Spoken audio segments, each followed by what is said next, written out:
perfect picture, but we've got at least we know it was white siding, because nobody could remember what it looked like. Oh, it was a white, oh, that pictures they have, that winter picture, that's a good one. What winter picture? Of that, well, it's in the directory that came out. There's a little picture of the white church. You know, it's too bad. I should have told you, huh? I had under my bed in a box a booklet that they published in 1923 when they sold, what, 75 years? I have that. You have it. I have it. Mr. Well, Nichols. doesn't that have a picture of the Yeah, there white is. church? Yeah, I have Mr. Nichols signed with his name. Yeah, I had that one. Well, I had that, and I was telling the gals this morning, they listed all those that were confirmed, and there was about that many Bachmans, about that many Durs, about that many Newberts, and about that many Langs. That was the church. And Keglers, don't forget the Keglers. Keglers and the Montags. Yeah, And we went, when I went through the directory the other day, there are almost none. there's no Bachmans left, two or three of us. Yeah, it's amazing, isn't it? And how many Durs are left? A couple of them. Well, Ralph and Elmer, and well, of course Florence joined church after she married Paul. And Yeah. it's the pretty Newberts, amazing. there's a few more of them. Well, Alma, let's go back to the church when you were small. Can you remember, did you go to the second church, the white church? Do you remember going to the white Oh, church? yes. Can you tell us anything about the inside? Do you remember what the inside looked like? That to me, I know there was a white altar. That I remember. And there was, it was sort of rounded, and it came up to a point at the top. That's about all I can remember. And then on each side, on that side was a picture of a Christ with the crown of thorns. It was a head. And on this side, there was a picture of a Martin Luther at the pulpit with the rope. How big? Yes, Like yay big? yes. And then in the front, there were probably, I think, four. They were short seats, and pews. They faced one another on each side. And who sat on those? And when we were little kids, we sat on those at Christmas. Otherwise, I didn't. I can't recall. I could remember at funerals, they used to put the families there. And one thing I do remember at the funerals, Mr. Mooter ate cough drops. He was the undertaker. And then the pews that we had in the second church came from the old church. Those were the same pews that we had. The ones that were in here? No. No, the No, ones- not, oh, the ones that we had before that, yes. The comfortable ones. Those were the ones that came from the second church. They came from the first church to the second church, Okay. And then new ones for the third church. yes. Yes. And and then as you went in, about the center of the center aisle, there was a big grate. And there was a pipeless furnace that when you walked over it, you could look down and see the fire. When at Christmas time, when we marched in, when we got there, teacher Miller used to have us walk around that. Were the pews all white? Or No, just they were the altar? same color that they, Was there a pulpit? oh yes. That, I don't remember too much about it. Seems to me that was white too. And probably the lectern then too. They didn't have one They in didn't those have days. one. No. Okay.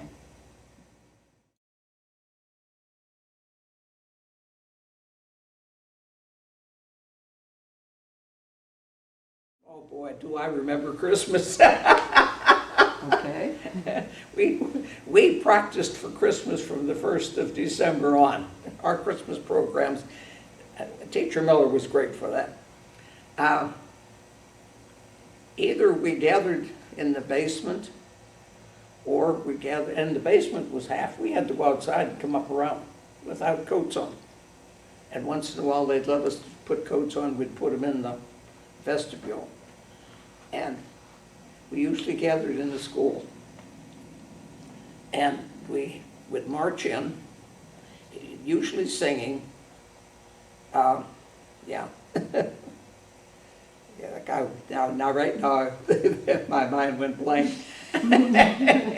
Oh, come all you faithful. And all of our Christmas carols were from the old German. In They were in German? German? Did you sing them No, in German? I never did. Oh, okay. That was before my time. It had to be English when I went, because after World War I, they quit teaching German. In fact, the confirmation class of 1920 was the last one they had in German. Because Elsie and Jim were confirmed in German, the rest of us in English. No, what else did you do at Christmas? Tell us Well, about we always had, well, we called them speeches, a little, and then, of course, the carols. And there was always a group that told the Christmas story from Luke. And I can still repeat it because I heard it so often. And then we always had a box of candy. I can still see that box of candy. And the Christmas tree was always on the right, and it was tall. And the Lord was with us. They lighted those candles, and I can still see those men with those long tapers, light, you know, and there were live trees. Did anyone, I remember someone saying that somebody was always sitting there with a bucket of water. I don't remember that, but they probably weren't, because those, as I say, those side seats were there, and those usually the elders sat at regular services, sat in those seats. I can remember Mr. Lang, Mr. Beck,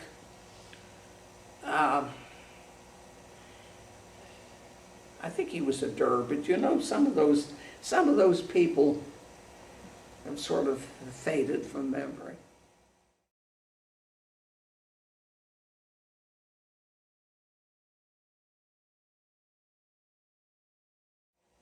And then another thing, every funeral we had, we sang. The kids from the school. Because the teacher had to play the organ. So When he left, you went with him? we sang at everybody's funeral. Tell us about the organ. Do you remember where it was? It was upstairs in the old church. Mm-hmm. And at that time, it was one they pumped. Is that the organ that came to the new church? when That's it the was one built? that came to the church, and then they electrified it at that time. Oh, And then they had it up front. Which way was it facing? It was in that left side.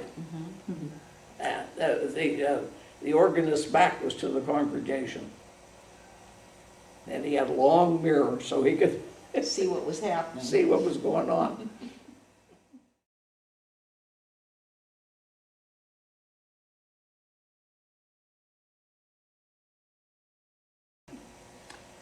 How many children approximately were at school then? Do you? There was usually between 20 and 30, somewhere around there.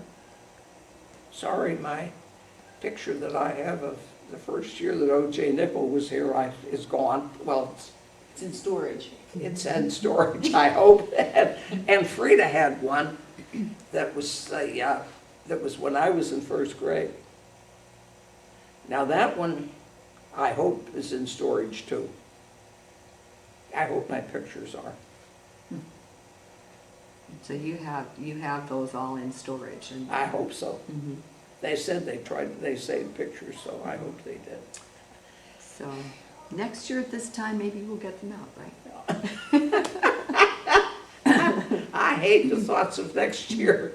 I've got 100 boxes of stuff. We'll all be there to help you unpack it all. Betsy said we'll come and unpack and we'll sit you in the middle. That's right. Well, I had things of Frida's, I had things of Herbie's that I hadn't got disposed of. Thank God I got rid of a mess of Frida's things.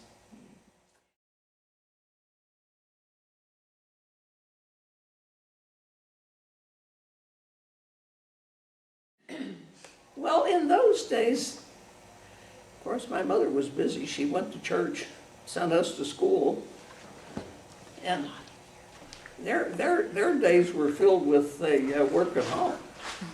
And the men, they used to have meetings a couple times a year. I remember Dad going to the meetings. But what they did at the meetings, I wouldn't have any idea, because that to me. I've heard. And of course, on Sunday mornings, when I was small, I remember going in the buggy. You went in a buggy. Yes. Now, one Christmas, I remember very distinctly going in the bobsleds. Must have been a lot of snow. But everybody got on the sled, and we went, and they used a team of horses. And then one Christmas, I remember going, we had a spring wagon. It was like a Surrey, except it had 3 seats. You could take 9 people in it. But most of them, after that, we walked. We walked to church more than that was. You didn't walk on the road, but you walked across fields. We walked across the field, coming from our place down to where Nyberts lived. Heitzers live there now. We went through that field, and the rest of the way we walked.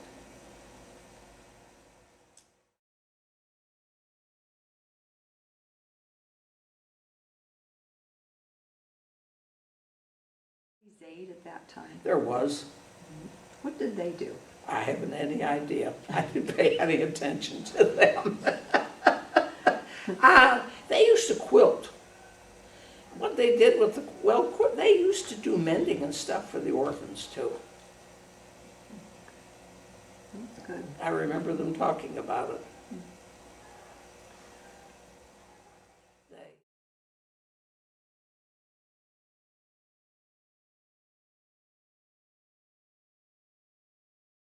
Do you remember when they moved into the second church? You remember any of the you can talk about the discussion of how the church came into being, and there were some problems? Well, I can't recall what year it was, but I do remember them talking about they examined that white church to see if it could be repaired. I don't know what the problems were really. I didn't pay that much attention to it. But see, that white church did not have a full basement. The basement was in the back. And then the rest of it, they had a little furnace area, and where they had that pipeless furnace, and then the rest of it behind that was just plain dirt. I remember going back in there, sneaking in when we shouldn't have. And what the problem was, that church, I imagine it was getting dry rot or something, because it was all wooden. And they had Uncle Lou and a couple other people check it out, and they decided it wasn't worth repairing. Then they decided to build a new church. And at that time, the property ended just a short distance from the white church. This one is sitting on property they bought from Fredericks. Because I remember one thing, they weren't sure whether they owned the church or whether the Senate owned the church. They were going to make sure they had their own church. And then they bought this land. And that's when the discussion started about building it and who was going to build it. And there were some heated discussions, I'm sure. And then they decided that Uncle Lou was to build it. And both Teacher Miller and Pastor Bielenberg left. And then we got Mr. Arndt, who taught us 1 year, and that was a waste. And then they, according to what I remember, they had a discussion that if they didn't send them a pastor soon, they were gonna go to the Ohio Senate. And it wasn't too long after they got Pastor Ophius. And then that following year, that same summer, was when Mr. Nickel came, What year was that? 1920, wait a minute.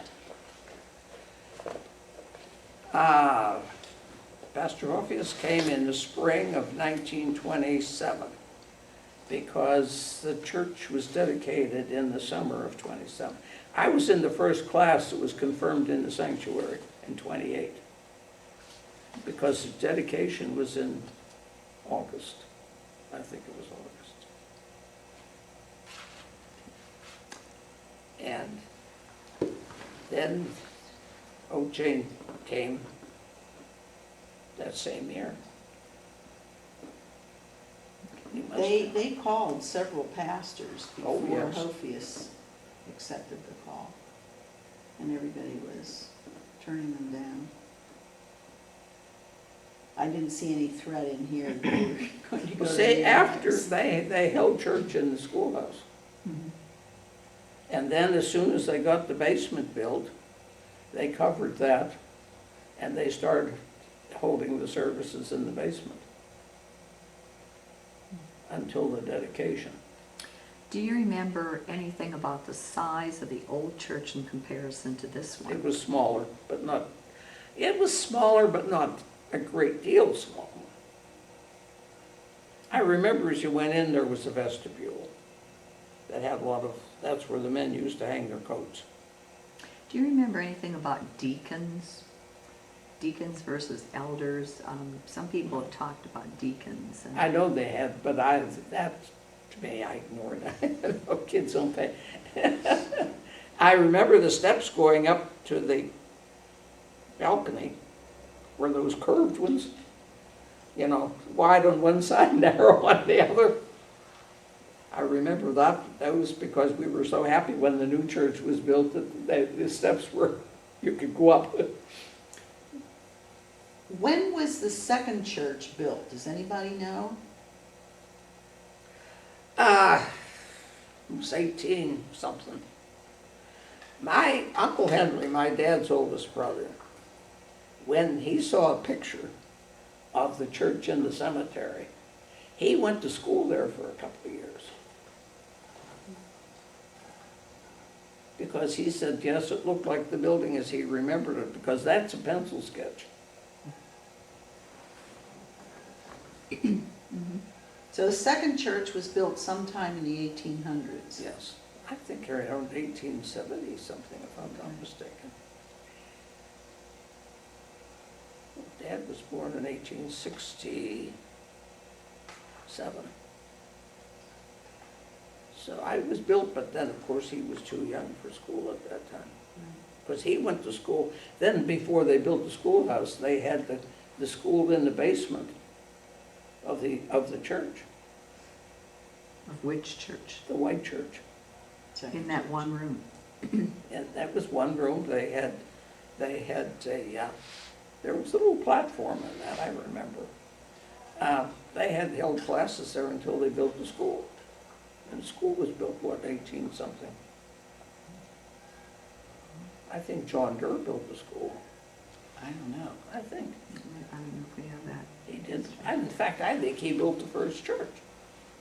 I think that, I'm not positive of that, but as I We remember. would have to have you translate the German records to get that information on. Oh, yes. When did they quit putting it in German? Back in the 20s, probably. This one starts in 20, what, One. 21? Yeah. Then the minutes were kept in English. That was when Pastor Pfeiffer came. Now, The Pfeiffers have a daughter buried at the cemetery. She had diphtheria. Oh, That was 22? I think I was in second grade. It was my birthday. she died? She died 2 days after my birthday. My birthday was on a Sunday, and we had a party at our house. And Herbie got diphtheria too. We worried about all those kids being in our house, and he had a sore throat at the time. Nobody paid any attention to it till Monday, when it really developed, and that we knew it was diphtheria. Was there any medicine at that time, anything that they could use? They gave them anatoxin. They had it at that time. And they gave us all a prophylactic dose. I still remember that, and oh, was that painful. Those shots that time really hurt. I came across a word in the minutes last night that I'd never heard before in my life. I figured out contextually what it meant. They were debating about buying an acousticon. Do you know what that is? An acousticon. Well, wasn't that thing they had for those people that were supposedly hearing impaired? Yes. They had a couple. The little black thing that was at the end of Yeah. the pew? Yes. Right, that's an acousticon. I never knew what they called it, but I remembered when they had that.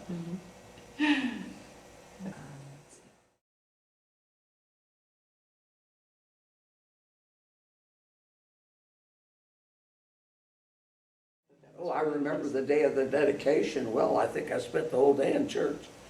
They started out that morning with a German service. Yes. I went because I thought it'd be interesting. All I knew what they said was amen.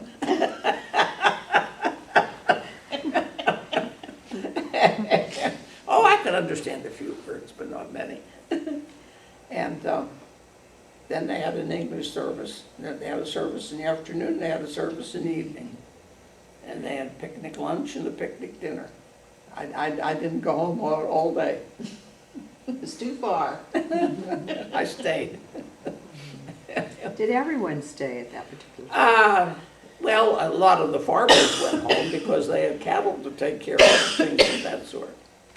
That was in August, I think it was.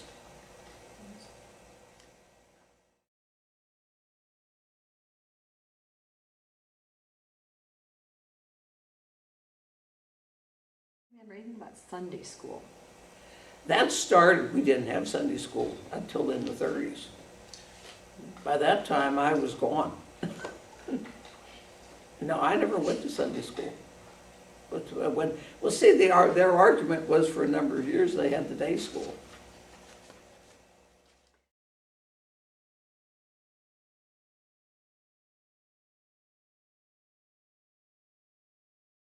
They had a youth group for years.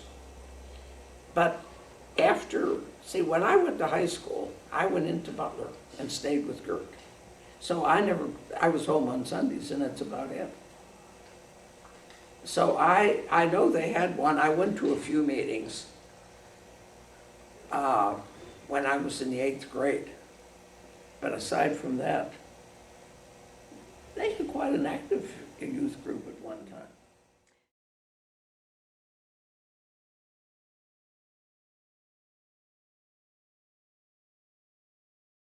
No transportation. You want to kind of expound on that?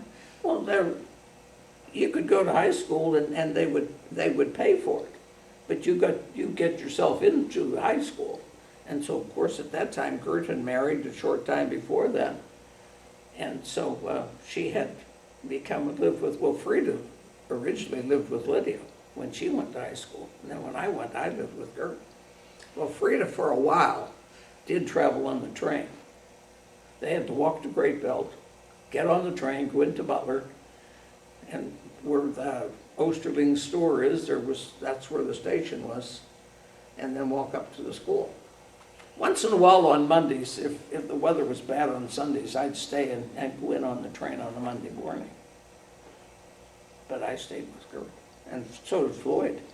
They didn't pay for, I don't know when they started paying bus transportation. I was in training by that time. How many, were you unusual going to high school? Is that unusual for Now, you? by the time I started, there was, well, some, at that time Winfield started too. And those in Winfield Township went, and even some of the Jefferson people. Kenny and Raymond Montag walked to Winfield all 4 years and went to school.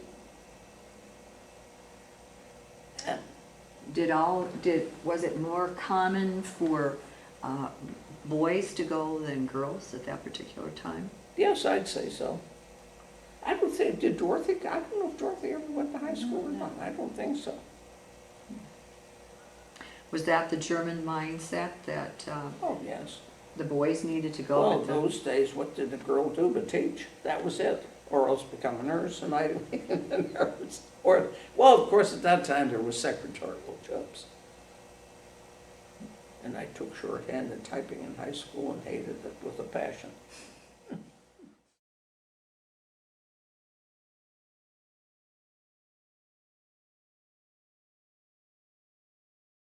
Yeah, when we went to Cook's Forest and Conneaut and all of those places, very few of them belonged to the church. Those were friends. And those were one-day trips. You would leave Yes. very early in the morning and come Yes. home very late at night. Oh, that's amazing. And we'd go up to Newcastle to the park. They had fireworks up there on the 4th of July. Aha. So how did you get there? Furch's had a truck, and they'd load us all in the back of the truck. So how many people were in that truck? Oh, how many are on the pictures? About 10 or 15? 15, I would think. Yeah. That's wonderful. And everybody went to Rauschenberger's to the square dances. Rauschenberger's? Yes. Where was that? Up on 356. I'm trying to, well, you know where Raymond lived. Mm-hmm. As you go into Butler, that group of houses, that at one time that was practically all Rauschenbergers. Oh, okay. And there's a building down in on the left side. You know where that pool is now. Mhm. Down beyond that, there's a building down there. It was, well, it was almost like a wagon shed or something of that sort, and they held dances down there. A couple times a week. And everybody went to the square dances.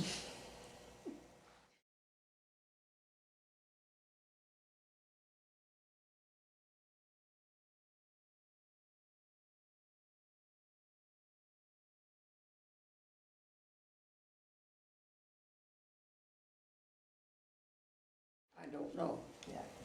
You weren't here. I wasn't here. Yeah. I remember my mother writing and telling me that. When you left for the service, was there a send-off from the congregation at all? Did you get a Bible? I got one afterwards. Well, see, when I went in before the war started. I went in September. And the reason I went in is because I was working at the Cleveland Clinic. And all the doctors that were ROTC were being called. And a couple of the other nurses decided they'd go, and I thought, well, I may as well try it too, so I went. I needed some adventure. I signed up and I was sent to Langley Field in Virginia. Were women drafted in those days? No, You volunteered. it was all volunteer for the nurses. And were there different branches for the nurses, or was it only the wax? Well, as far as the nurses were concerned, there was Army, Navy, and that was it at that time. What were the Navy nurses called? Did they have a name? No, they were just called Navy nurses. Oh, okay. But the wax were Women's Army Corps, right? Yeah, that was later. Mm-hmm. That was after the war started. Oh, okay. And you went to Langley Field? Were you trained there for anything? Did they train you? No, we had to have at least 2 years graduate experience before they'd take us at that time. They changed that after the war went on for a while, and they needed more nurses. And then when did you go to Europe? In June of 1942, we went over on the Queen Elizabeth. To England? We went to it. We went into Greenock, Scotland, near Glasgow, and then we took the train and went down to Mansfield, which is near Nottingham, central part of the state. We were the first hospital into England. We went over with the first echelon of the 8th Air Force. Then were you based there and they brought the casualties there then? They brought them to us, yes. Did you ever do any nursing in Germany? I wasn't in Germany. I got as far as Belgium. See, we went into Normandy, and we set up a tent hospital. And there was a airstrip built just near our hospital. And when the planes would come in, they'd bring the casualties to us. And there was, I think, 3 other hospitals. I'm not too sure of the number, either 2 or 3, that were a bit near us. And they were also tent. And they'd bring in as many as 1,000 in an afternoon. And then the ambulances would come from the other hospitals and they'd sort them out, and we'd keep some and give some away. Forerunner of MASH. Yes. And those C-47s would come in and start coming about 3 o'clock in the afternoon. I had a few characters that were gun shy, and when those planes had come over, the first thing they'd do is crawl under their beds. Miss Bachman, get under the bed. I said, what for? Those are our planes.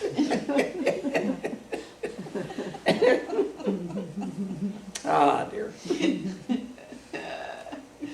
Then when we were in Belgium, the buzz bombs came over, and one day, one cut out. All my patients were under the beds. I was standing in the middle of the floor holding a fistful of thermometers. They were yelling, duck, duck. I said, well, you're all under the beds. Where was I supposed to duck? We heard the blast, so I said, forget it.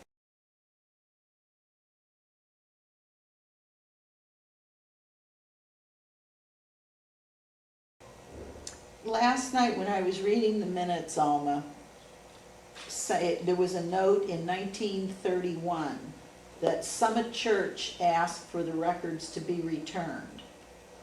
And St. Luke's handed them over to Summit Church with an agreement that they always be kept in good condition.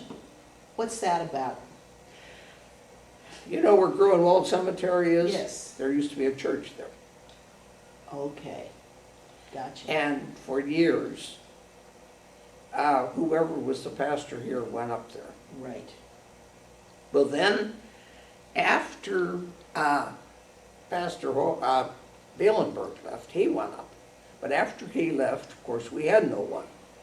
And so they got Pastor Schramm came out then from St. Mark's. And then they decided to abandon that church.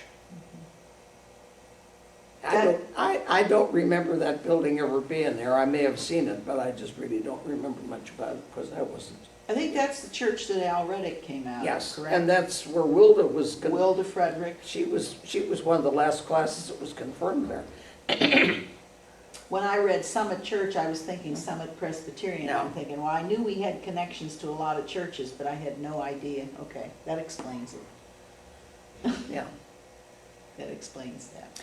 Now that was like a preaching station, is that correct? Is that what they called it, a preaching station? I suppose. Well, of course, at one time there were a lot of little dotted churches because people didn't travel that far to go to church. There was another one Alfred Marhoff mentioned in Sarver, near Sarver. St. Matthews, Little St. Germany. Matthews, Little Germany. Okay, and where was that, or is that still, I'll take you down someday. okay, It's fascinating. is it, okay. We got relatives buried there. Is that a preaching stand, was that one of the preaching That was stations? a church. That was a church. They closed it in the 50s. Oh, okay. They Was closed it that late? Mhm. Well, then did, yes, from Saxonburg. Federley, Mhm. did he preach there? I think so, but I'm not positive. Not Mhm. positive. Remember when Rachel Bicker died? Vaguely. I can remember being in that church for her funeral, and it was not long after that they closed it. Well, I remember Dad and Mother going to some funerals there because they were the Grunewalds or somebody. Yeah, that's a relative, I remember that. Dunlops and Ronix, that was in Schrumps and Hills. They're all relatives of mine. The Gunlocks. The were Bickers, The Gunlocks one are family of the related to the Bickers. Montags. The Yes. Gunlocks are related to the Montags Yes. in some way, I remember that. Well, see, grandmother Montag and grandfather Montag, neither one had a full brother or sister. They were half. With the Montags, grandfather was the youngest, and he was the half-brother to three of them. Well, there was four, actually. It took us a long time to find out one had been in the Civil War. She's the one that found that out Another one died in in Kansas. Kansas without issue. Of course, the other two here, the other Yes. three living here made up for all the rest of them. They all had families of what, 8, 10, and 12 children. It was just amazing. Just amazing. I had some pictures of those Montag reunions back in the 30s. And I sat and looked at it one day, and all those old people, a few of them I remember. Not too many. But there was the Cochrans and the Wetzels and all of those people. I remember that too. One of the more recent ones, I remember meeting Mrs. Wetzel, who was from Jefferson Center. Mabel. I'm not sure what her name was, but I remember meeting, and she had been a bus driver for my kids, I think. Does that seem like the right person? She was a bus driver at one time when my kids went to, I really can't, I don't know if she drove bus or not. just maybe not for more than a year or two, but I remember meeting her.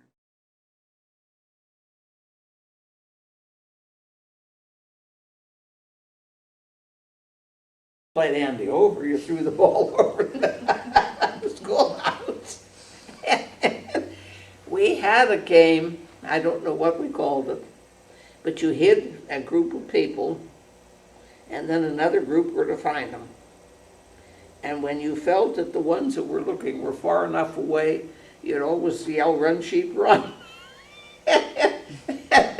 That's all I remember of the game. Another thing we used to do in the fall of the year, there were maple trees around those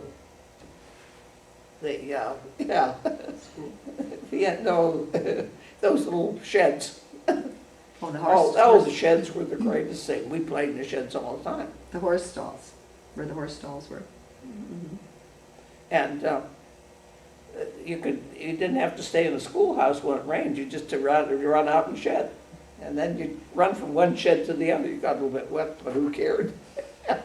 And there was a maple tree behind them, and the leaves would fall.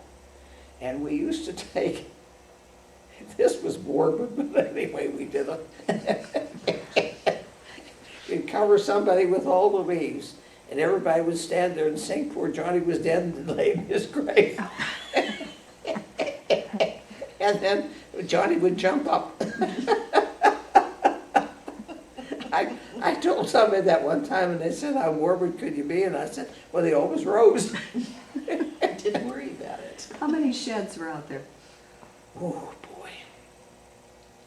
They started where that driveway is now, and they went down behind almost, well, to the end of the school on that side. And our outhouse was down at the end of that. And then behind the school, there was the coal house. And then there was a group of sheds that went over, and the boys' toilets were over in the others at the end. So how many horses could you fit in those sheds? 2. 2 in each shed? So how many horses could you have kept behind the? Oh, they could have kept a good many of them. I really couldn't. Alma, did individual families construct these, or they were? They built their own. That's what I thought from reading the minutes. It was like, would the people who have the falling down sheds, or it be resolved that the people with the falling down Yes. sheds come in and take care of them? So they were like individually They constructed. were individually built. Dad and Uncle John had built one together. I remember coming over to church in the buggy a few times when Dad put his buggy in the shed. Of course, again, when it rained and things of that sort, a lot of people didn't bother coming to church because it'd get all wet. And then they had, behind the church, they had a long, it was pipe, about that big around, oh, maybe about that big around, and it was built up, and they tethered their horses on that. So it'd be like a long hitching post. It was a long hitching post. We used to play on it. It was just like regular pipe with the Yes. L's for the It was corners. just a pipe, and That was Grandpa Blang at work. When in doubt, build something with pipe.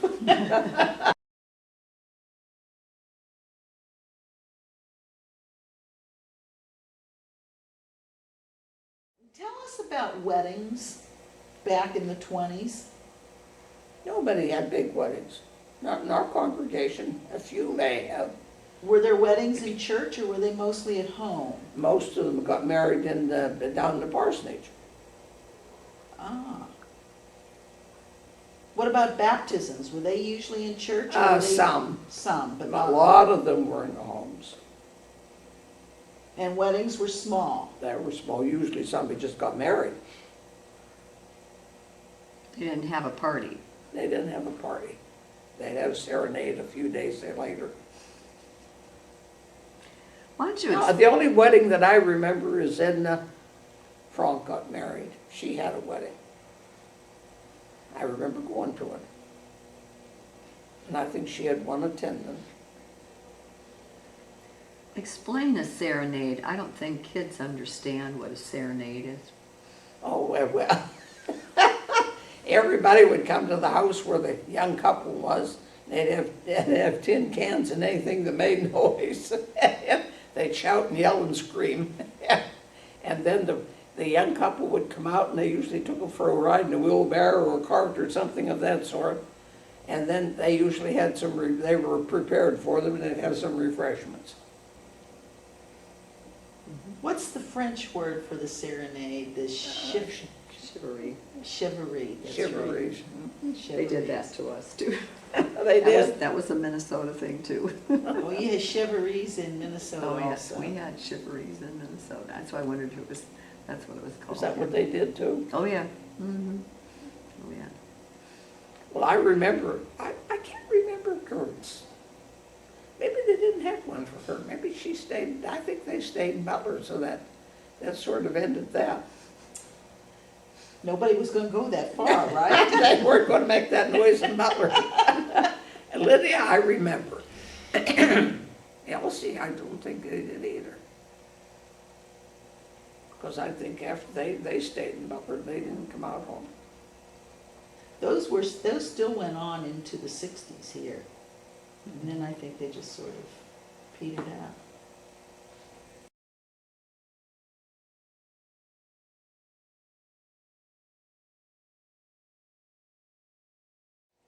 And funerals were grim.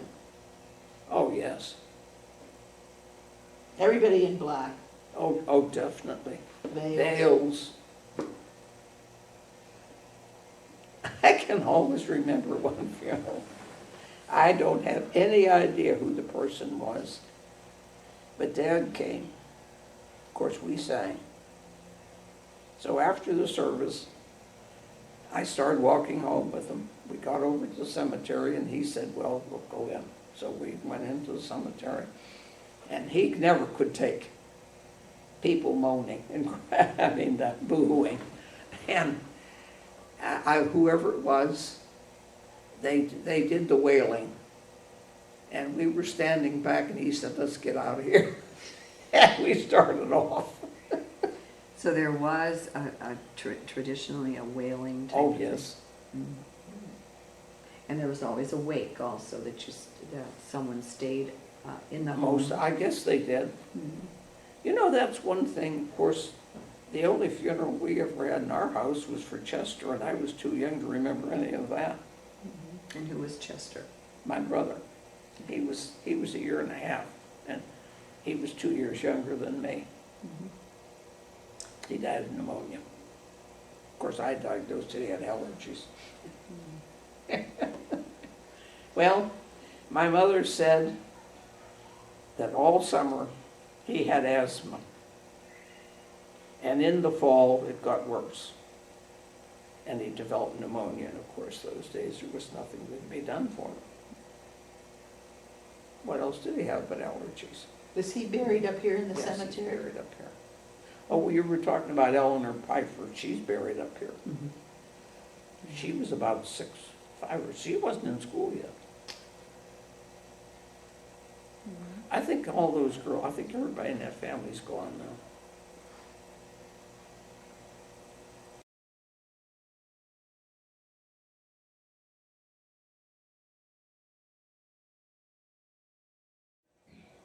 When they dedicated the church, Pastor Pfeiffer, who had gone, he was in Wisconsin, he came back.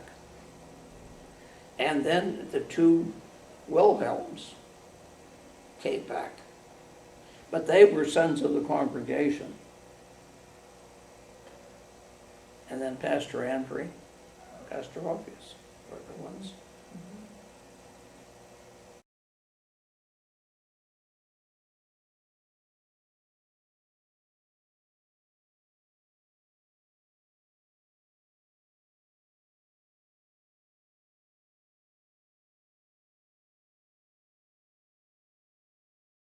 Were there stained glass windows in Second Church?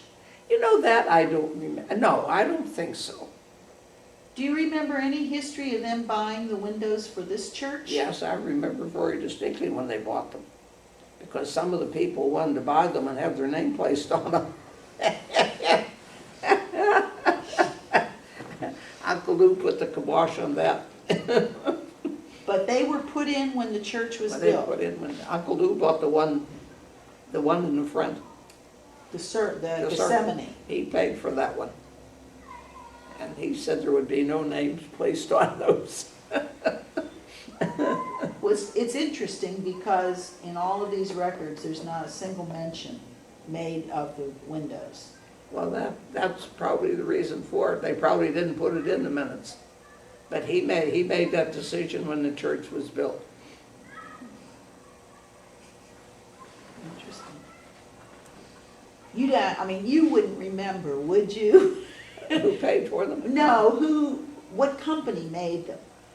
They were in Ohio. Was it That's all I Ohio can tell you. company? Okay.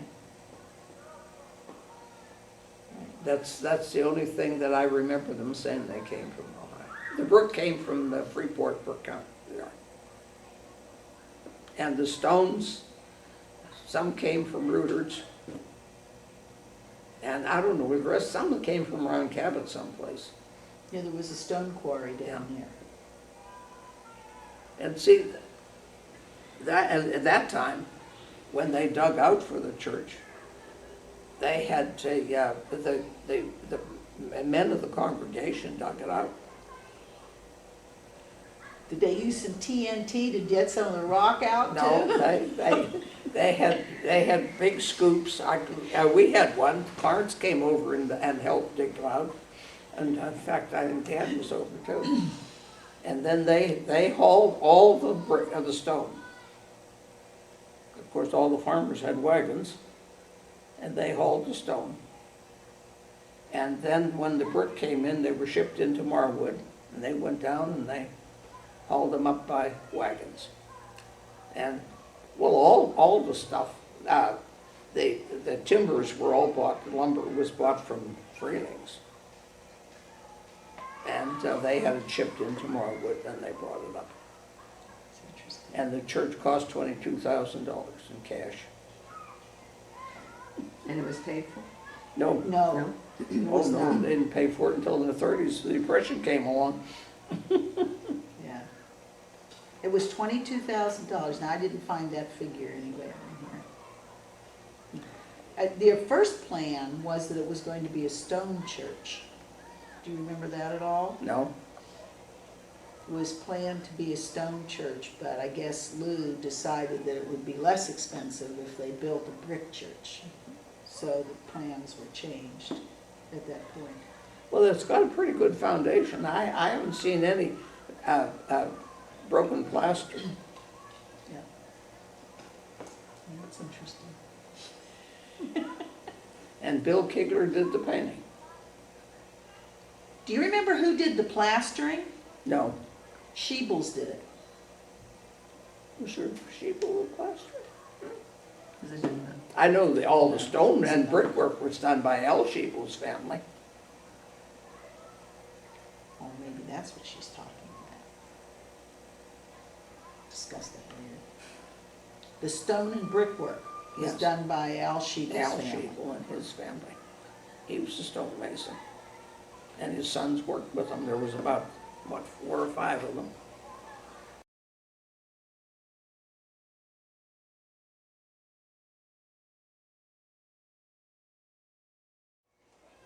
And I often think of the day they took us up to that tower, you know. They really had a lot of nerve. That, yes, they pulled us up. Of course, they used that elevator type of thing to pull up the brick and all of that stuff. And they put your kids on it. And they took us up, and when they got us into that first part, and then they the men pulled us up through the hole.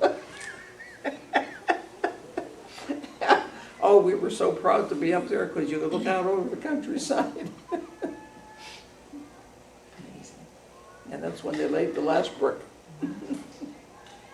So did there was every person except one. Martin Folstead wouldn't go. He stayed down on the ground. All those little first graders and everything. I remember the bigger boys, they pulled themselves up through. What a great memory.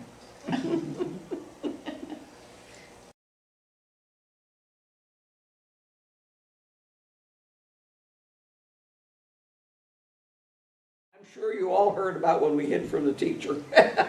We've heard a lot of those. Who was the instigator? Well, your mother was one of them. That just seems so out of character. There were several of us. We got there that morning, it was cold. And he never showed up in time for school. And the boys used to try the windows. They'd stand on one another's shoulders trying to the windows. If they could get a window open, then they crawled inside and opened the door and we'd get inside the school. And that morning they were all locked. And that's when we decided to hide from them. Was teacher Art? And Uncle Lou, he was a squealer. He told them where we were. He saw us going. How far did you go? We went down behind the barn down. Yeah, At the parsonage? at the parsonage. And did anything happen to you when he found No. you? No, then nothing happened. All he said is, let's go back, and we did. Nobody said a word to us.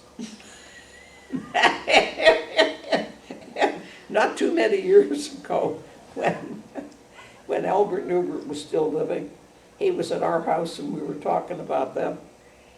And I said to him, I said, I never felt guilty. I said, I could get up and walk the 2.5 miles and be here on time, and I said, he stayed at your place and he couldn't be down here in time? He was sort of a failure as a Oh, he teacher, would you was. say? He was, and he never went into the ministry. Well, you know, when they were calling Hophius because they were so desperate, they wanted to put him on the call list. And he had the good sense to ask not to be put on the call list. Well, They must have really been desperate. they were. Well, I think they had the reputation of being troublemakers and nobody wanted to come. That's my feeling.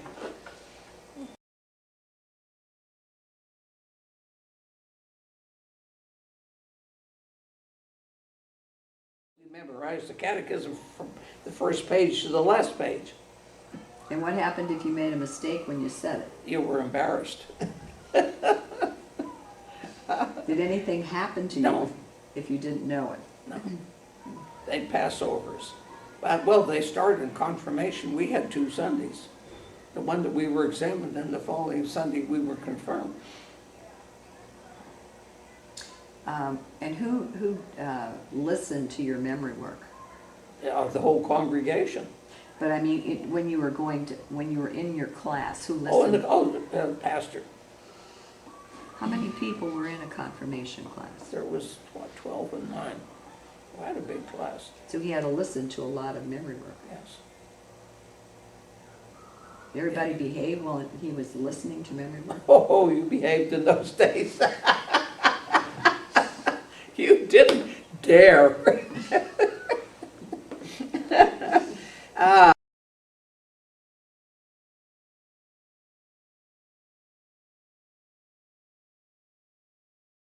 Dear, I always remember, when I think back on this, I think it's funny. One day, while we were in school, it started to snow. And by the afternoon, it was really getting deep.